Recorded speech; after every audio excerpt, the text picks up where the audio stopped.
The British people have been pushed too far, and now Nigel Farage has issued a final warning to France, and the entire world is watching after the outrageous seizure of a humble British fishing boat, the Lady T, named after none other than Margaret Thatcher, by French authorities. The fury on this side of the channel is boiling over, and Farage is not mincing words. You touch our boats and there will be consequences. Welcome back to Britain Info. Let's be absolutely clear. A small family-run vessel from Eastbourne, East Sussex, was nicked by the French Navy and held hostage in a French port, while on the same waters thousands of illegal migrant boats float freely past French patrols without so much as a raised eyebrow. This isn't just hypocrisy, it's a provocation. France has made its position clear. They will not stop the illegal dingers crossing the channel. They will not enforce the border. They will not protect British interests, but a tiny UK fishing boat. That apparently is their top priority. Why?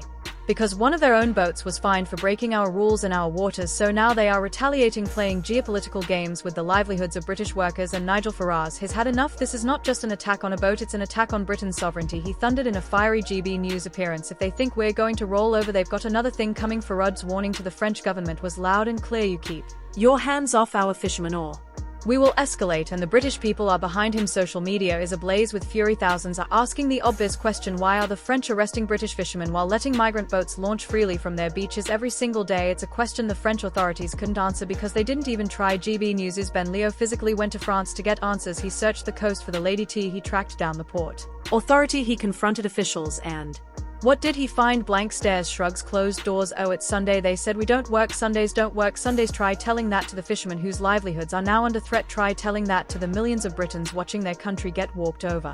Let's be blunt, the French are playing dirty. They couldn't handle being held accountable in UK waters, so they've seized our vessels. And this isn't law enforcement, this is a petty vendetta. And what's worse, this is all happening while French tours massive vessels continue to fish in British waters with barely a whisper of resistance, but a tiny red boat named after the Iron Lady. That's where they draw the line. You can't make it up. While British skippers are hit with £70,000 fines, the French authorities let industrialized ships strip our waters clean and sail home without incident. It's a disgrace, it's an insult, and it's the result of years of weak leadership and failed deals. Remember Brexit? We were promised control over our waters, we were promised fair treatment, but what did we get? A betrayal. Karma has rolled over on Boris Johnson's fishing deal, extending access for EU fleets. He's not defending our industry, he's selling it out, and the French are taking full advantage. No wonder the fishing communities are furious. No wonder Nigel Farage is warning of a fishing war if the French don't back down. Farage said we'll have to take matters into our own hands. He's not talking about violence, he's talking about action: legal, political, and economic retaliation, boycott, sanctions, diplomatic pressure, whatever it takes to make it crystal clear we won't be bullied, because this is about more than one boat. This is about a pattern of